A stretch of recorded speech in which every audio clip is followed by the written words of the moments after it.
We have a very vocal group here tonight. Not only you, but the people out there. It's strange to see you off your feet like this. Welcome. Nice to see you. Thank you.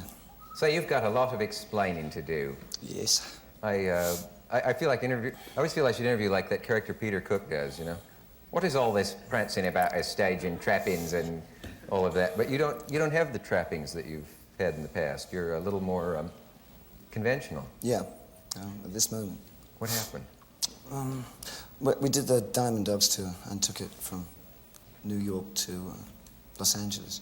Uh-huh. And I felt that was enough, really, rather than come back with the same thing. I wanted to give myself an opportunity just to work with the band. Yeah. So a lot of the glitter is gone that we associate with you, and you've got an entirely new person now. No, you haven't.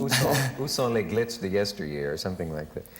No. Is the offstage Bowie likely to surprise people? I have had the weirdest reactions from people who know you're going to be on. Some of them say they'd be scared to sit and talk with you. Some people said you would bite my neck. It's not very peculiar kind of thing. It's what you want, really, isn't it? And what do you think I'm like?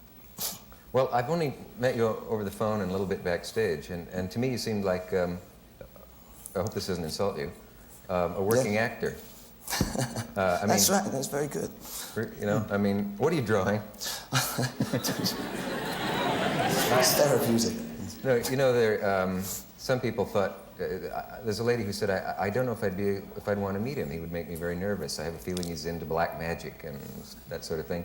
And other people see you as just a very skillful performer who changes from time to time from one thing to another. Yeah. Well, both of that is... All of the above? You'll buy that? I'm a person of diverse interests, but not... Sure.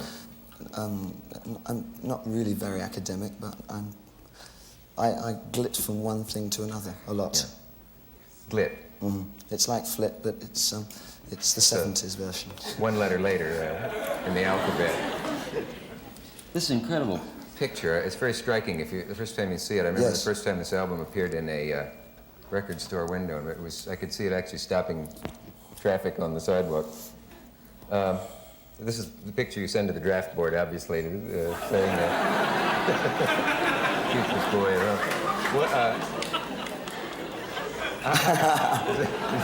I've only just got that I know in you were going English. to say that. How did that come about? That whole idea and that very painting. Let me see. Well, it's an artist from Belgium called Guy Pollard who did a book called Rock Dreams.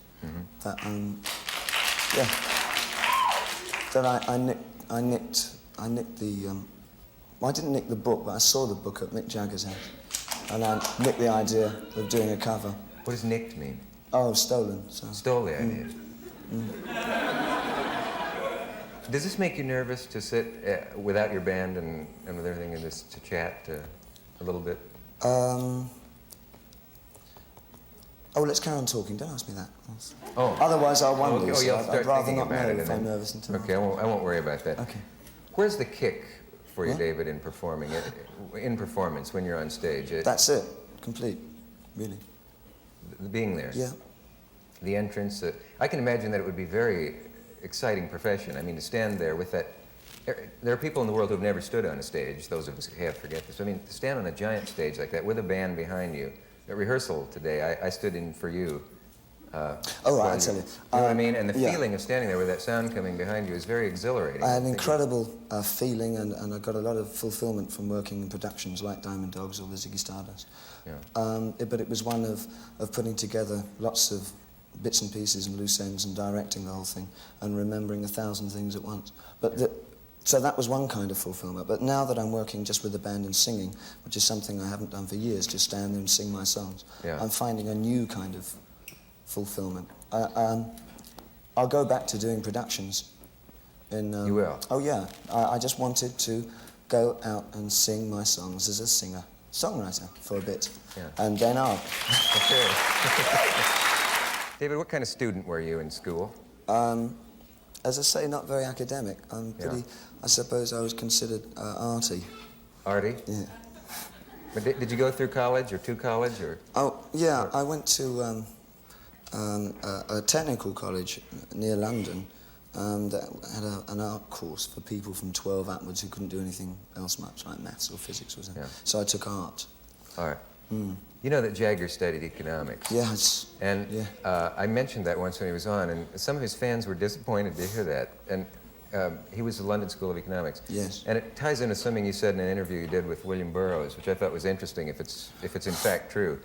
Oh, don't believe it. Well, everything ties in with something else you said, which is don't ask me any questions because I'll say something different every time. But taking a chance here, taking a stab in the light, you said that the lives of the rock stars are really not as strange as the lives of the fans, and that the fans actually, it's an interesting point, that the fans sort of envy the stars, but in effect, the stars live more conventional lives and envy the fans. And it strikes me as odd, the idea that, fans are out shoving, I don't know, nutmeg under their cuticles or something and trying to be really freaky. And you and Jagger are sitting around discussing economics before the Anschluss and the Benelux nations or something. Am I exaggerating? No, he speaks economics and I don't understand him. But is this in fact true? What is your private life like without being too personal? It's ever so hot. Oh yeah, do. Thank you. All right. Well, be fairly no, prosaic, what I meant is that when I first started, I could get out and about a bit, and I used to go to clubs and dance, and that was quite easy. Yeah. And I sorted out what I wanted to wear and what I wanted to do. But later on, when things became slightly cocooned, Slightly what? Cocooned. Oh. I was kind of, in there somewhere. Yeah. I found that I was seeing what everybody else was wearing when they used to come to the shows, and I thought, I'm kind of out of it a bit. So it ends up that I kind of get influenced by people who come to see me. I mean, canes, you see. I mean, I saw a person with a cane once, of course, but then somebody started bringing them to the gigs, and I really liked them, so I started using one. So it wasn't me, it was them. You've been influenced by your audience and your Yeah, style. I think you are a lot. How do you dream up your latest manifestation? You know what I mean? Do you? Which one particularly? In any case, do you sit at a sketch pad? Do you work from your own dreams? Do you have visions? Travel. I mean, I'm in a very lucky position of not wanting to fly, so I take a ship or a train or something. You won't fly? No. I read you took the Trans-Siberian Railway somewhere. Yeah, that's one of the things that... trip. Yeah, it was right through Russia, from Nahodka through to Moscow. Then from Moscow, Warsaw, East Berlin, got chucked off there, threatened to send back to Moscow. Why won't you fly? It scares me. I'm just... Afraid the plane will come down when it isn't supposed to. I don't like the feeling of going up at that speed. It always feels like something running very fast and then like going to the edge of a cliff and then jumping and opening to get to the other side.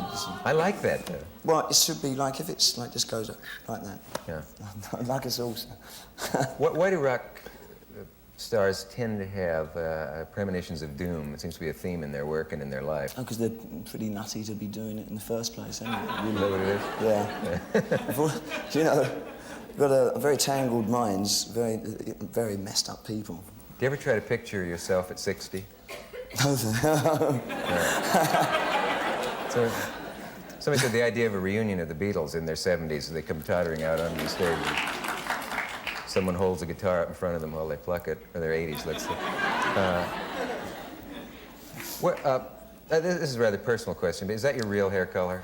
Of course it isn't. I've never said it. No. I know the answer to that. I'm a blonde. When you walk around New York and a hard hat says, "Hey, sweetheart," I drive around New York. Witty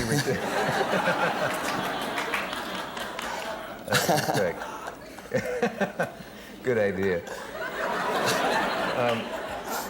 What do your parents do for a living? Well, my father's dead, and my mother has a small flat, and I think she's got a day job. Does she have trouble explaining you to the neighbors who say, "Are you any relation to that?" I think she pretends I'm not hers. She doesn't talk much. She doesn't. I don't think we were never that close, particularly. We have an understanding. Yeah. It's not true that your real name is Menimsha Spiegelgas, is it? Yeah. Rumor. Is it really? You didn't want that revealed? I was waiting for you to reveal it. Well, I'm sorry if you didn't want that out, but what is black noise? Black noise? Yeah. Black noise is something that Burroughs got very interested in. It's Yeah, intriguing. well, no, it's one facet of black noise is that everything, like a glass, if an opera singer hits a particular note, the vibrations are that of the metabolism of the glass, and it cracks it, yeah? So black noise is the register within which you can crack a city or people, or it's a new controlled bomb. It's a noise bomb, in fact, which can destroy. Is Why did you ask that? it a real thing? I mean, is it something that's Oh, it actually is, yeah. somebody's It was experimenting invented in with? France. Could a tyrant use it to... Well, until last year, you could buy the patent for it in the French patent office for about equivalent to $3-4. And it would wipe out it's concentrated. It depends sound how waves. much money you put into it. I mean, a small one could probably kill about half the people here, but a big one could destroy a city, or even more. I mean, It's a weird idea. don't look at. It's not my idea. No. So, Well, let's not give the instructions on how to do it. Can you recommend a good book to your fans? A good book? but this week, apart from yours, Oh, do I have a book out? yeah. Oh no, I walked into that. No, I wondered. No, I wondered if you. Last thing I read, you said that Kerouac was important to you, but that's a long time back. What do you Well, I read? didn't say I'm reading Machiavelli at the moment. You're reading Machiavelli? No. Oh. What would you read? what am I reading What would at we the find moment? on your coffee table in your apartment in? At the moment, mainly pictures. I bought Diane Arbus's book of photographs. It's Yeah. a photographer that I like very much. Could I ever do a walk-on in your show? I've got to know what it feels like to stand on stage in a big production thing like that. In I a suppose it would production? screw up your. Well, if I had a part for you, yeah. Yeah.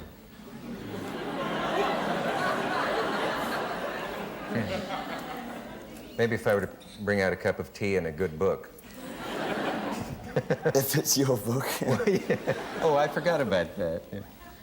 Yeah. You do mine. Don't ask me about my book. You have a book. Well, You're funnily coming. enough, A book coming. Don't you? yes, I'm writing a novel. You are? Yeah, based on the Trans-Siberian Express. Oh, really? That's Say- it. Now you can ask me the next one. I'm glad to know that. How do you say your wife's name? I've seen it printed Angels and Angela. Which is the typo? Angela, Angie. Her real name is Angela. Just Angela. Yeah. Is she a model? Is she what? A model or an actress? Or I No, only saw she one was, very attractive picture of her. No, she was an intellectual that went to school in Switzerland and has a vast capacity for knowledge and runs around, does theses on everything. Yeah. And how do you say your son's name? Zoe, Your son's name is Zoe Bowie. yeah. Is it true that Frank Zappa has a child named Moon Unit? Yes. Can you imagine? Growing up, kids in a tough neighborhood, hey, Moon Unit.